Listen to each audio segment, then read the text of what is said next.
Next questions relate to Trainer, Dilworth, and Sparks Middle School, and the related 12 elementary schools, which are currently zoned to Hug, Sparks, and Reed for high school. They are all located close together, most sitting within each other's walk zones. With the exception of Matthews and Dunn at 26 and 42 years old each, all of these facilities are over 60 years old. While generally well maintained, recent facility assessments comparing these outdated facilities to the district's newest school designs found that they lack features that support modern instructional models such as larger classrooms and flexible collaborative learning hubs, and that many building systems are near the end of useful life, requiring significant renovation investment. Projections indicate enrollment decline in the next 5 years, with many falling to extremely small sizes with very inefficient capacity utilization. 5 facility options for these schools were drafted and edited based on community feedback. They are, in no particular order: Option A, prioritize renovations under the current operating model. This option is to continue operating all schools in their current locations without major rezoning, while monitoring enrollment projections. Much in line with recent projects at Swope and O'Brien Middle Schools, all schools would eventually be subject to significant investment in renovations, starting with the older, outdated buildings first, and a focus on school safety, student and staff wellness, collaborative learning, special education services, and supports for new and enhanced signature and magnet programs. A disadvantage about this option is that it comes with trade-offs. Due to limited capital funding that would have to be spread across more buildings with fewer students in them, this choice would result in either scaled-back facility improvements, longer timelines to get around to all the schools, or both. This option also means that more of the district's very limited operational budget has to be spent on running and maintaining partially filled buildings, money which could otherwise be used for teachers, counselors, student support services, and educational programs such as pre-K, STEM, arts, languages, honors, AP, etc.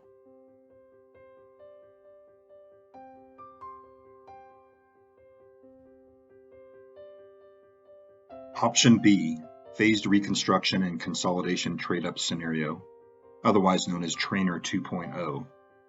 The district maintains that school closures are only an option when there is a clear benefit to students and staff, and always with community input.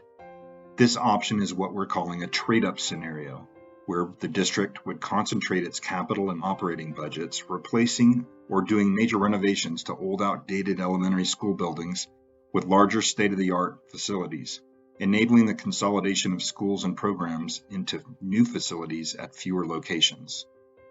This option has various positive benefits. First, better resourced schools because less of the operating budget is used on running old, energy inefficient, and partially filled buildings, and more is left over for teachers and educational programs. Next, this option means better facilities for more students, and faster by focusing WC1 construction funds into more impactful projects in fewer buildings. Also, repurposed surplus facilities can be reimagined and put to good use to serve the community. One downside of this option is that with fewer schools, there will be less students walking and more students on short bus rides to and from school. Specifically for these 15 schools, Option B, Trainer 2.0, would begin with the reconstruction, like new, renovation of Trainer at 1,400 capacity. And by 2026 earliest, Sparks Middle School would be closed and rezoned to the new Trainer, allowing Sparks Middle School to be rebuilt as a 700-student elementary school. And no earlier than 2029, Risley and another neighboring schools such as Maxwell would be closed and rezoned to the new elementary school, and surplus buildings could be repurposed as future construction swing space or community use. Then in the next decade, the trade-up cycle of renovating and consolidating schools could continue, resulting in a long-term scenario in which all area students benefit from new facilities and enhanced, well-resourced educational programs. Option C, phased reconstruction and consolidation trade-up scenario, otherwise known as Sparks Middle School 2.0. This option is similar to option B, except Sparks and Trainer swap outcomes, with Sparks 2.0 being the new middle school and Trainer transformed into a new elementary school for trade-ups nearby. It would look like this. Sparks Middle School is rebuilt or renovated at 1,400 capacity, and by 2026 earliest, Trainer Middle School would be closed and rezoned to the new Sparks Middle School, allowing Trainer Middle School to be rebuilt as a 700-student elementary school.